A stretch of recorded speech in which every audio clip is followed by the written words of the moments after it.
اماں تو کمرے میں پڑی ہو نا، اورنگزیب عالمگیر کی ماں فوت ہو گئی، 350 کمرہ تھا محل کا، اور اماں 12 سال ٹانگوں سے معذور رہی اورنگزیب عالمگیر کی۔ اماں 12 سال کمرے سے نکل نہیں سکی، ساتھ ہی واش روم تھا یا جو بھی اس دور میں طریقہ تھا۔ اورنگزیب جب محل میں آتے تھے تو پھر بھی سیدھے اماں کے پاس جاتے تھے، اور جب واپس نکلتے تھے پھر بھی اماں کے ساتھ۔ اورنگزیب کی ماں کا جنازہ اٹھا تو اورنگزیب نے رونا شروع کیا، پھر سالوں بیت گئے پر اس کے آنسو خشک نہیں ہوتے تھے۔ ایک شخص نے کہا تیری کوئی انوکھی مر گئی ہے، ساری دنیا کی مرتی ہیں؟ اس نے کہا میں بادشاہ ہوں، 24 گھنٹے لوگوں کا آنا جانا ہے، بڑے دبدبے ہیں، بڑے ڈیرے داریاں ہیں، بڑی بھینسیں، بڑی گائے، بڑے کھانے والے، بڑے لانگری۔ میری ماں بوڑھی تھی، ایک کونے میں پڑی رہتی تھی، پر جب سے وہ گئی ہے یہ مجھے محل نہیں لگتا، مجھے قبرستان لگتا ہے، مجھے لگتا ہے یہ قبرستان ہے۔ ماں اور باپ تو تیری نعمت ہے بھائی۔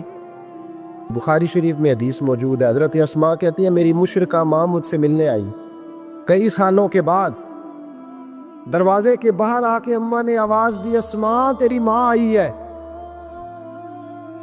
حضرت اسماء تیزی سے اٹھی، ماں ملی ہے نا کئی سالوں کے بعد، لیکن جا کے بغل گیر نہیں ہوئی، بلکہ اماں دروازے پہ تھی تو جناب اسماء نے اندر سے کنڈی لگا لی، دوڑ کے اٹھ کے کنڈی لگائی اور کہا جاؤ حضرت عائشہ صدیقہ کو میرا پیغام دو کہ محبوب سے پوچھ کے بتائیں کہ مشرکہ ماں آئی ہے، اگر نبی پاک کہیں گے تو اماں سے ملو گی، اس لیے کہ میرا سارا کچھ میرے نبی سے وابستہ ہے، میرا سارا کچھ محبوب کے قدموں سے وابستہ ہے، حضور اجازت دیں گے، یہ بخاری مسلم میں موجود، پھر ملوں گی۔ تو حضرت اسماء کا جب پیغام گیا تو نبی پاک علیہ السلام نے فرمایا وہ مشرکہ ہے تو خود ہی اللہ اس سے پوچھ لے گا، اسماء سے کہو تمہاری تو ماں ہے نا، تم تو ملے نا، میرا ابا جی ظالم ہی بڑا ہے حضرت جی، آپ کو نہیں پتا بڑے ظالم ہیں، انہوں نے میرے ساتھ بڑی زیادتیاں کی ہیں۔ او بھائی میرے محبوب سے بھی ایک صحابی نے کہا تھا یا رسول اللہ آپ کہتے ہیں والدین کی فرما برداری کرو، تو اگر والدین ظلم کرے، والدین اگر ظلم کرے، میرے محبوب کی زبان سے ایک حرف بھی کبھی فضول نہیں نکلا، بلکہ رب جب فرماتا تھا تو محبوب بولتے تھے، اس نے ایک دفعہ کہا حضور اگر والد ظلم کرے، نبی پاک نے 3 دفعہ فرما او یظلمو او یظلمو او یظلمو، اگر وہ ظلم بھی کرے ظلم بھی کرے ظلم بھی کرے تو پھر بھی تو نے ماں باپ کی فرما برداری کرنی۔ 3 دفعہ محبوب نے ارشاد فرما۔ حضرت اسماء کہتی ہے حضور نے فرمایا تیری تو والدہ ہے نا، تو مل۔ پھر پیغام بھیجا کہ یا رسول اللہ وہ کچھ تحفے بھی لائیں گے، اگر اجازت ہو تو قبول کروں، فرمایا تیرے لیے اجازت ہے۔ حضرت اسماء اتنی مضبوط مسلمان تھی کہ اماں مشرکہ تھی، لیکن اس کے قریب جانا انہوں نے پسند نہ کیا جب تک حضور اجازت نہ دے۔ فرماتی ہیں جب میرے ابا جی ہجرت کے لیے جانے لگے نا غار ثور پہ تو میری ڈیوٹی لگا گئے، کہنے لگے بیٹی تو بڑی ہے، پیچھے ذرا خیال رکھنا۔ کہتی ہیں 60,000 دینار تھے گھر میں، والد گرامی جب گئے تو ہر چیز ہی ساتھ لے گئے، ایک پیسہ نہیں چھوڑ کے گئے۔ کہتی میرے دادا نابینا تھے حضرت ابو قحافہ، بعد میں مسلمان ہو گئے، وہ آئے اور آ کے کہنے لگے اسماء تیرا ابا سارا کچھ لے گیا ہے، کچھ چھوڑ کے بھی گیا ہے۔ تو کہتی ہے میں پریشان ہو گئی، کیا جواب دوں، دادا جی بوڑھے یہ تو احتجاج کریں گے۔ کہتی ہے کہا نہیں نہیں بڑی خیر ہے، بڑا کرم ہے، کہا نہیں مجھے بتا کچھ چھوڑ کے گیا ہے، مجھے امید نہیں ابو بکر کچھ چھوڑ کے جائے گا، اور جب محمد ابن عبداللہ صلی اللہ علیہ وسلم پہ خرچ کرتا ہے تو ہر چیز ہی لٹا دیتا ہے، بتا کچھ چھوڑ کے گیا ہے۔ تو حضرت اسماء کہتی دادا جی بوڑھے تھے تو مجھے تجویز آئی، میں جلدی جلدی سے اٹھی، چھوٹے چھوٹے روڑے میں نے گھڑے میں رکھے، اس کے اوپر میں نے ٹاٹ ڈال دیا، میں نے کہا دادا جی پیسے ہیں، ان کا بازو تھام کے تو میں نے وہاں لگا دیا ٹاٹ کے اوپر۔ کہتی ٹاٹ کے اوپر لگایا، یہ نہیں بتایا نیچے کیا، میں نے کہا یہ دیکھیں، کہنے لگی اچھا اچھا ٹھیک ہے، میں نے یہ نہیں کہا پیسے ہیں، غلط بات بھی نہیں کی، اے دیکھیے۔ کہتی ہیں دادا جی کو تسلی ہو گئی، وہ مطمئن ہو گئے، وہ مطمئن ہوئے تو میری آنکھوں میں آنسو آ گئے، میں رو پڑی۔ میں نے کہا دیکھو رب کریم اس عمر میں مجھ سے کیسی خدمتیں لے رہا، جوان بیٹی، یہ ہمارا ہستا بستا شہر ہے اور سارے اپنے ہیں ہم آپس میں، لیکن کسی کی جوان بچی اس محلے دار سے جس کو وہ بچپن سے جانتی ہے، کونے میں جوان بچی 20-22 سال کی اگر ماچس لینی چلی جائے تو شور ہو جاتا ہے. وہ بیٹی نکل آئی ہے جی، ابا جی شام کو گھر آئے تو محلے دار غیبت کریں گے. بیٹی تیری جوان وہاں کھڑی تھی، آج سبزی لینے آئی تھی ماچس لینے، ابا درا نکال لیتا ہے. بیٹی کیسے باہر چلی گئی؟ بھئی اپنا محلہ ہے، سارے اپنے لوگ ہیں، کیوں پھر بھی نہیں جا سکتی؟ کیسے گئی؟ 5413 فٹ اونچی غار ہے غار ثور. اور جب ہم وہاں جاتے ہیں تو تجربہ کار حاجی مشورہ دیتے ہیں، کہتے ہیں سویرے سویرے جانا فجر کی نماز کے وقت، ورنہ دوپہر میں جانا بڑا مشکل ہوتا ہے. 3 بوتلیں بغل میں پانی کی، رستے میں 4-5 جگہ جو ہے وہ بیٹھنے کی جگہ بنی ہوئی ہے، وہاں ڈھابے ہیں چائے کے، بوتل کے، پانی کے، رستے بن گئے. لیکن جب حضرت صدیق اکبر نبی پاک کو لے کے گئے کوئی رستہ نہیں تھا، دشوار گزار گھاٹی تھی. کہنے لگے محبوبہ آپ کو تکلیف ہوگی، آپ میرے کندھوں پہ بیٹھ گئے. پبا پہاڑ قدم نہیں جے لاؤندا تے 100 پہاڑ تے چڑھیا جاندا، او پیا جاندا دے یار نبی دا، اے اصلی دلدار نبی دا. حضرت صدیق اکبر حضور کو لے گئی، ڈیوٹی لگائی، فرمایا اسماء میں نہیں چاہتا، پریشانی جتنی مرضی ہے، ایمرجنسی جتنی مرضی ہے، پر میری محبت گوارا نہیں کرتی کہ حضور سرکی اور کھجور پہ گزارا کرے. بیٹے تازہ کھانا پکا کے پہنچانا. 5413 فٹ اونچی غار اور دن کو ڈر آئے. حضرت اسماء کہتی ہے میں روز تازی روٹی پکاتی، کھانا تیار کرتی، جب دنیا سو جاتی تو میں پہنچا کے آتی. کون حضرت ابوبکر صدیق کی محبت کا اندازہ کرے گا؟ کون اس گہرائی تک جائے گا؟ حضرت اسماء کہتی ہے ایک دن کپڑا ہی کوئی نہیں تھا گھر میں، عورتیں نا سینہ بند باندھا کرتی تھی، عرب کے لوگ کھلے کپڑے پہنتے تھے تو کمر بند باندھتی، اسے نطاق کہتے.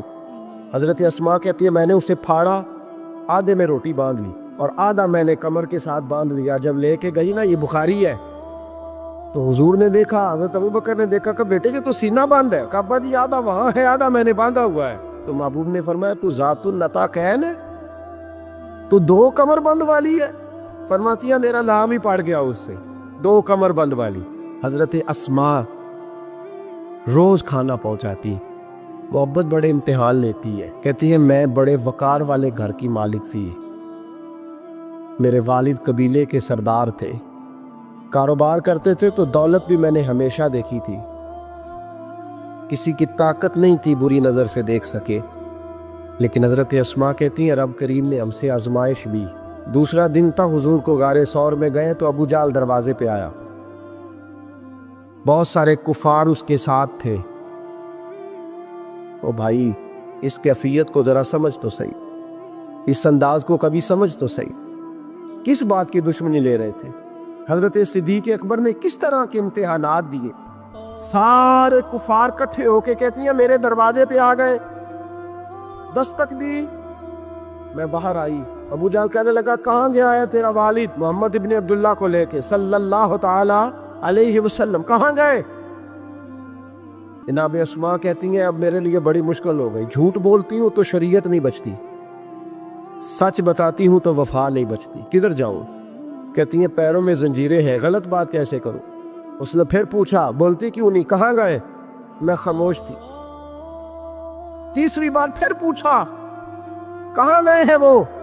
جناب اسماء کہتی ہیں میں نے فیصلہ کر لیا، شریعت بھی بچانی ہے، وفا بھی بچانی ہے، دونوں چیزیں بچیں گی. بولو کہاں ہے؟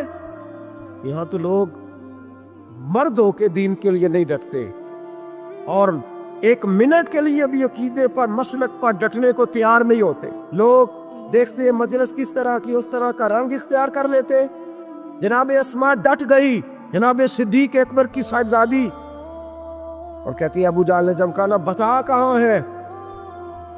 فرماتی ہیں پتہ نہیں خدا نے مجھے کتنی قوت عطا فرمائی.